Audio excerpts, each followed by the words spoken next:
Okay, welcome to the Nisha Jackson Show. I'm Rusty Humphries. That's Nisha Jackson. Make sure you hit the subscribe button and share and all kinds of things. We're going to start this episode off with just something. I think we could call this the class show. Very classy. Very classy with a capital K. Yeah. What is the topic of the day today, Nisha? Farting. Today we're going to talk about farting. Good farts and bad farts. I almost got fired for saying the word fart on the radio once. Just one time on accident. So, okay. You know, I grew up with brothers, so I learned the word fart at a very early age. And I'm not going to tell you how I learned it, but yeah, you can use your imagination. Are you a gifted farter? My brothers were big time farters. I mean, huge. All my boyfriends have been. It must just be a guy thing. Or women have an ability very discreetly of masking it or holding it or not exploiting it like men. Like it's like kind of like an honor thing for men. I mean, I remember this one time in high school, this one time at band camp. No, it's one time in high school.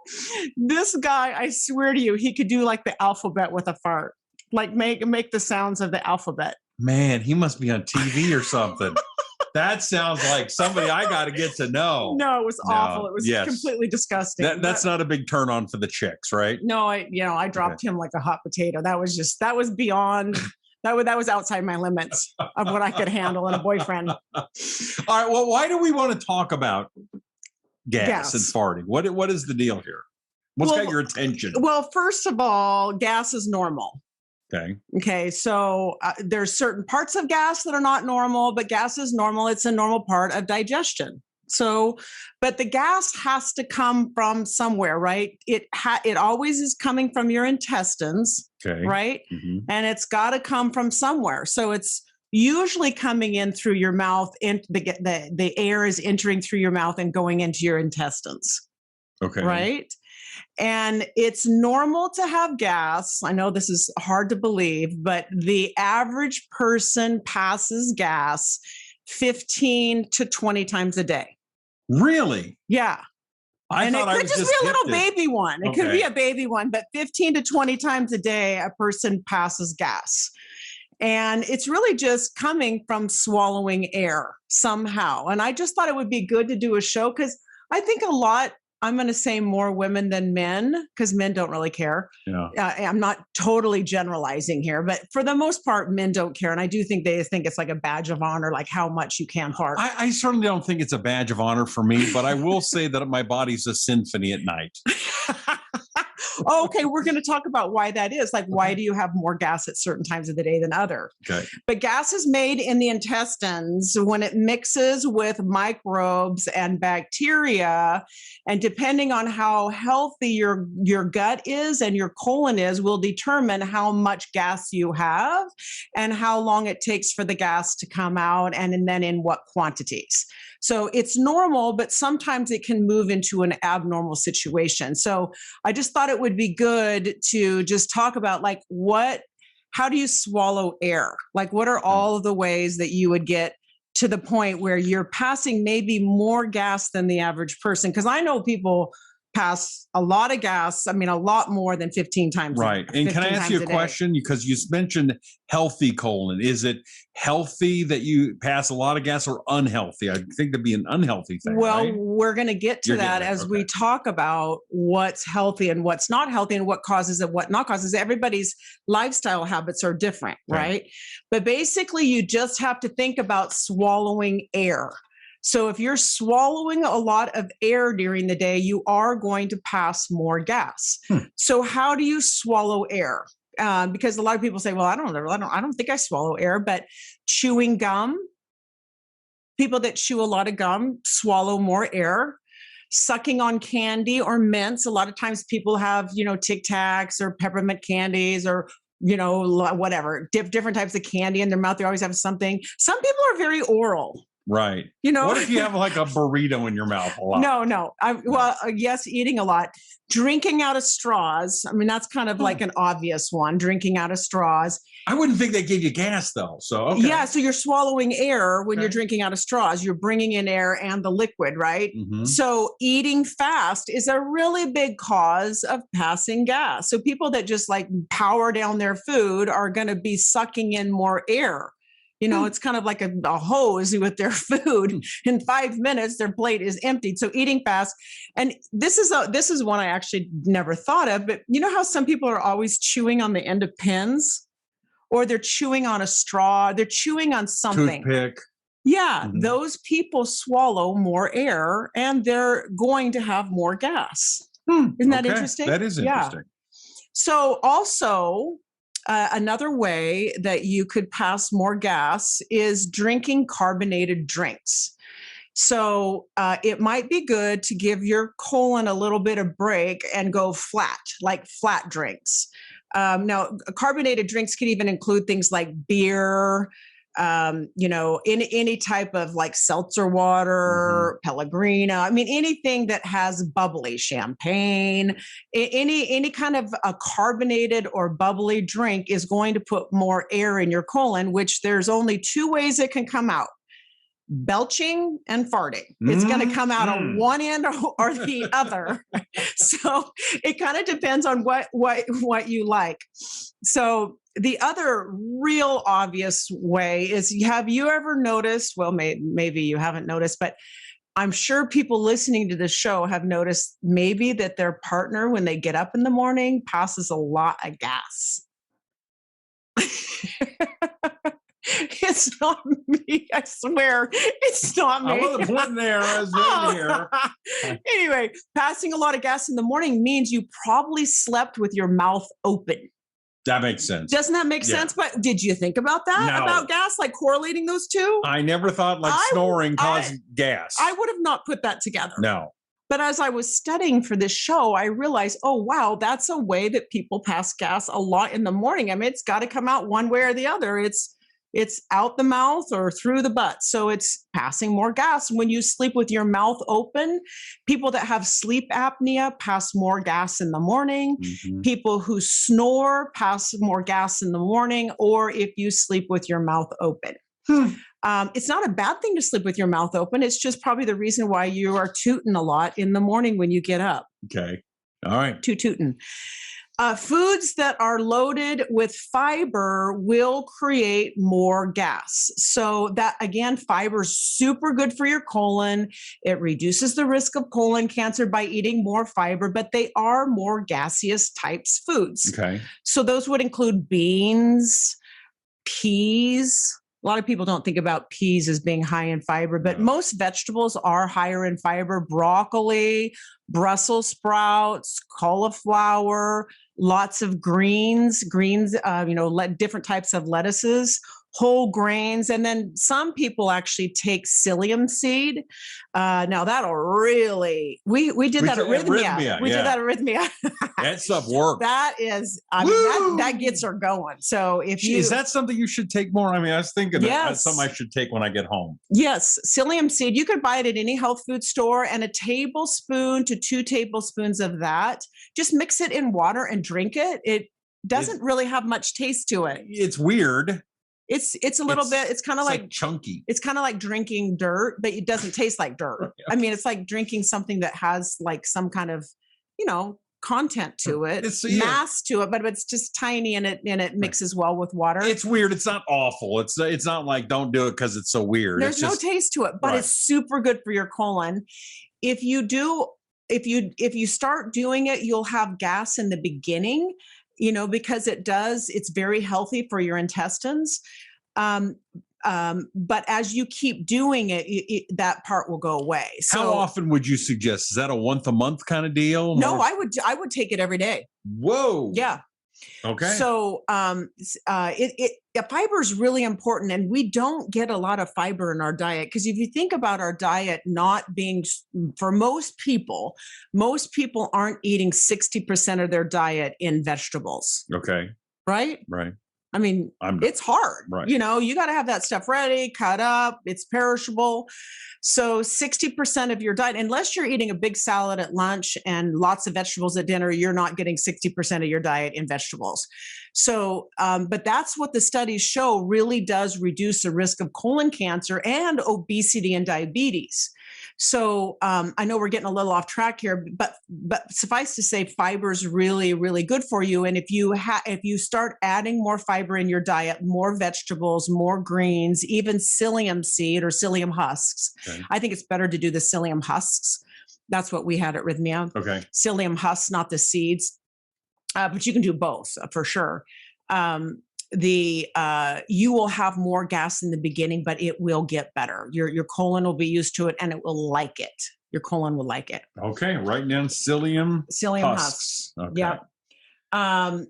Artificial sweeteners. I didn't know this actually either. Artificial sweeteners can cause increased gas. Anyway, the dairy products can cause more gas. Anything that your body has a difficult time breaking down or digesting, dairy products is one of the hardest things for your intestines and your gut to break down and digest. And some people have a lot of dairy products in their diet, lots of cheese, lots of milk. And it's really difficult for your colon to digest dairy products, lots of ice cream. These things are actually, they should be eaten in very small quantities, more like a treat rather than a main staple. So it can cause it actually can cause irritation in the gut. Mainly because it can cause like what we would refer to as a food sensitivity. Some people would say they're or have been tested, and one of the more common allergy type foods are dairy products. So if you can have less dairy and get your calcium and magnesium sources elsewhere, I think it would be a really good idea. So anything that your body can't break down or has a very difficult time with, and if you don't know what that is, like let's say you're having a lot of dairy, which I would recommend that you don't, but let's just say you did, and you wanted to know, is there any correlation with how my gut feels, how my body feels, and how much gas I pass after I drink dairy products? You will know within 2 hours of drinking it. Wow. Yeah. Okay. So 2 to 3 hours. So just keep track of when it happens and try to see. But dairy products and breads are a real common thing for people that have food allergies.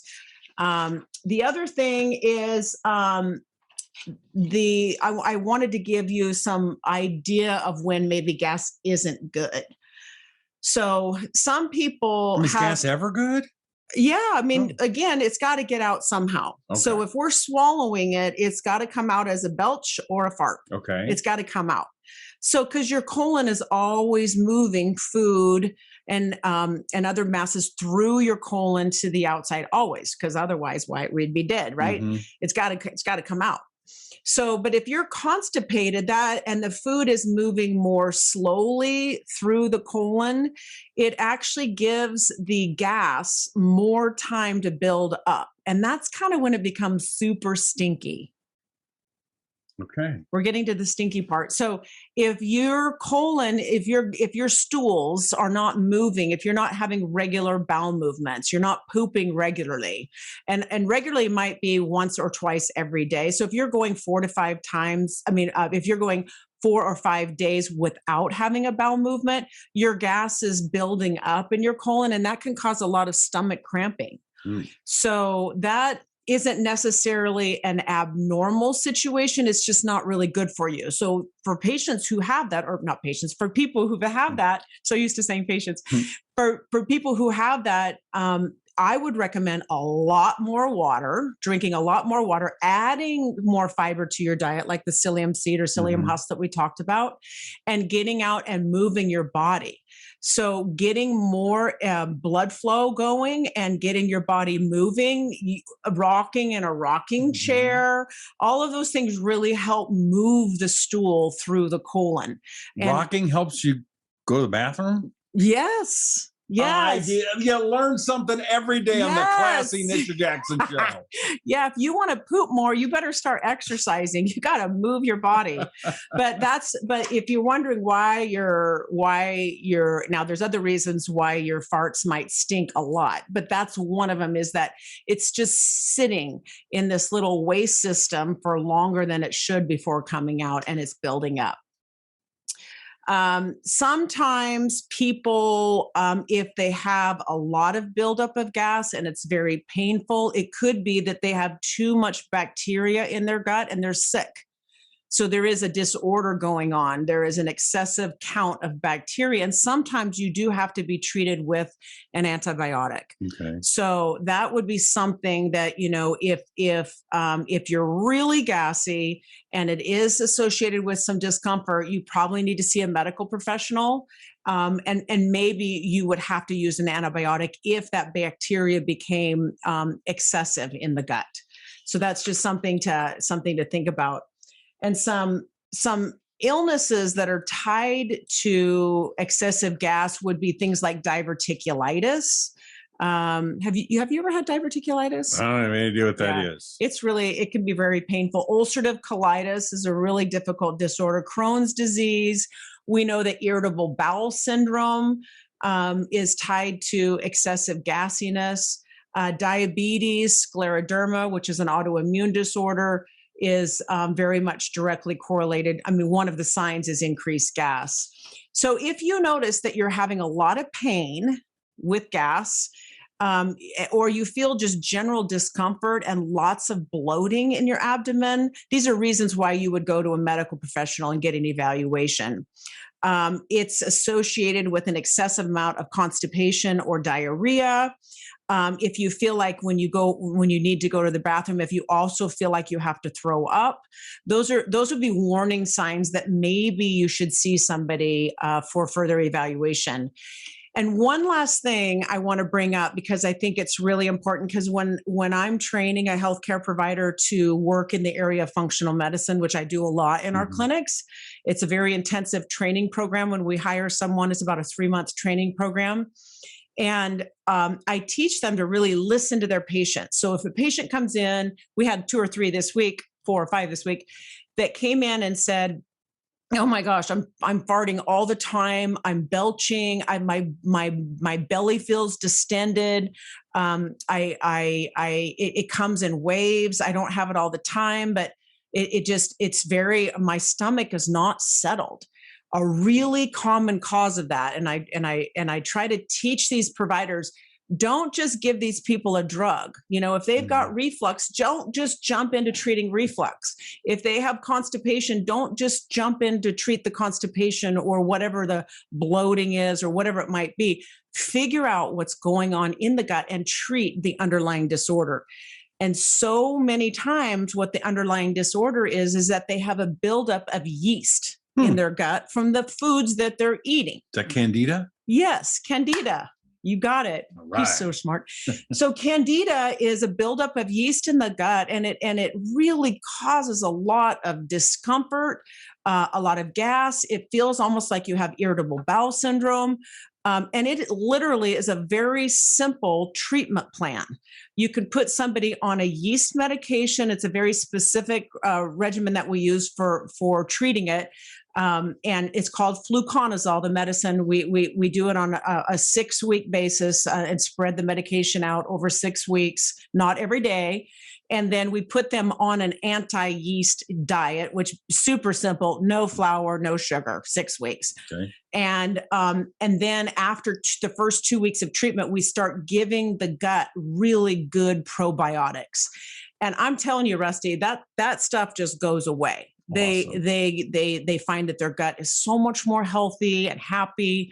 They're having regular bowel movements. They're not having the pain. The reflux goes away. So anyway, I just wanted to throw that in because it's really tied to the increased gas, and it's a lot better once we treat it. And sometimes we have to treat it again, 6 months later if they go nuts on their diet again and start eating lots of sugar and flour products. But just taking a really good probiotic, meaning more than 30 billion CFUs in the probiotic, more than 30 billion.